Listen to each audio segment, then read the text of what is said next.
غرض جب طالوت فوجیں لے کر روانہ ہوا تو اس نے ان سے کہا کہ اللہ ایک نہر سے تمہاری آزمائش کرنے والا ہے، جو شخص اس میں سے پانی پی لے گا اس کی نسبت تصور کیا جائے گا کہ وہ میرا نہیں، اور جو نہ پیے گا وہ سمجھا جائے گا کہ میرا ہے۔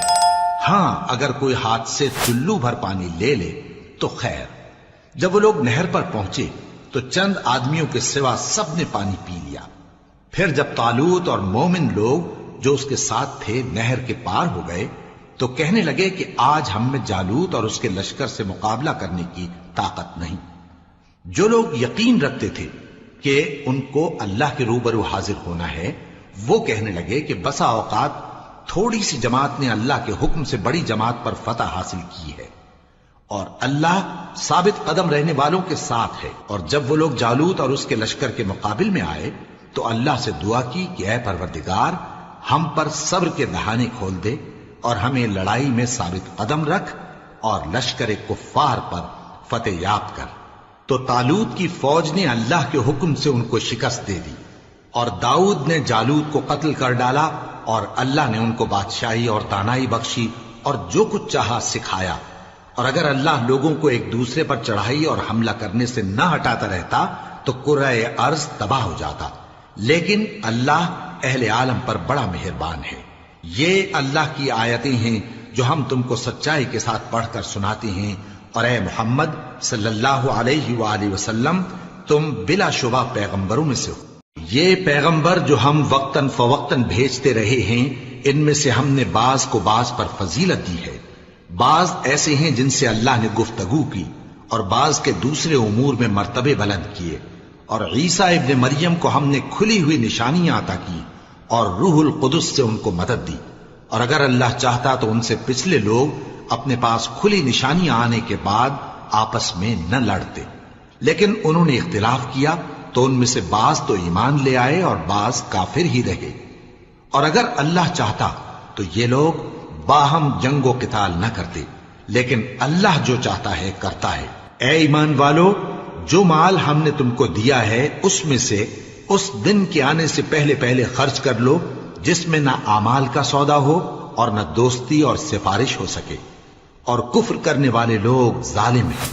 اللہ وہ معبود برحق ہے کہ اس کے سوا کوئی عبادت کے لائق نہیں، زندہ ہے، سب کو تھامنے والا، اسے نہ اونگ آتی ہے نہ نیند، جو کچھ آسمانوں میں اور جو کچھ زمین میں ہے سب اسی کا ہے۔ کون ہے کہ اس کی اجازت کے بغیر اس سے کسی کی سفارش کر سکے؟ جو کچھ لوگوں کے روبرو ہو رہا ہے اور جو کچھ ان کے پیچھے ہو چکا ہے اسے سب معلوم ہے، اور لوگ اس کی معلومات میں سے کسی چیز پر دسترس حاصل نہیں کر سکتے۔ ہاں جس قدر وہ چاہتا ہے اسی قدر معلوم کرا دیتا ہے۔ اس کی بادشاہی اور علم آسمان اور زمین سب پر حاوی ہے، اور اسے ان کی حفاظت کچھ بھی دشوار نہیں۔ وہ بڑا عالی رتبہ ہے، جلیل القدر ہے۔ دین اسلام میں کوئی زبردستی نہیں ہے، ہدایت صاف طور پر ظاہر اور گمراہی سے الگ ہو چکی ہے۔ تو جو شخص بتوں سے اعتقاد نہ رکھے اور اللہ پر ایمان لائے اس نے ایسی مضبوط رسی ہاتھ میں پکڑ لی ہے جو کبھی ٹوٹنے والی نہیں، اور اللہ سب کچھ سنتا ہے، سب کچھ جانتا ہے۔ جو لوگ ایمان لائے ہیں ان کا دوست اللہ ہے کہ اندھیرے سے نکال کر روشنی میں لے جاتا ہے، اور جو کافر ہیں ان کے دوست شیطان ہیں کہ ان کو روشنی سے نکال کر اندھیرے میں لے جاتے ہیں۔ یہی لوگ اہل دوزخ ہیں کہ اس میں ہمیشہ رہیں گے۔ بھلا تم نے اس شخص کو نہیں دیکھا جو اس غرور کے سبب سے کہ اللہ نے اس کو سلطنت بخشی تھی ابراہیم سے اپنے پروردگار کے بارے میں جھگڑنے لگا؟ جب ابراہیم نے کہا میرا پروردگار تو وہ ہے جو زندگی دیتا ہے اور موت دیتا ہے، وہ بولا کہ زندگی اور موت تو میں بھی دے سکتا ہوں۔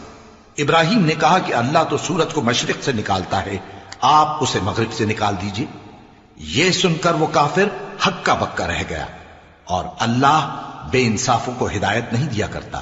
یا اسی طرح اس شخص کو نہیں دیکھا جس کا ایک بستی پر جو اپنی چھتوں پر گری پڑی تھی گزر ہوا، تو اس نے کہا کہ اللہ اس کے باشندوں کو مرنے کے بعد کیوں کر زندہ کرے گا؟ تو اللہ نے اس کی روح قبض کر لی اور 100 برس تک اس کو مردہ رکھا، پھر اس کو جلا اٹھایا اور پوچھا تم کتنا عرصہ مرے پڑے رہے ہو؟ اس نے جواب دیا کہ 1 دن یا اس سے بھی کم۔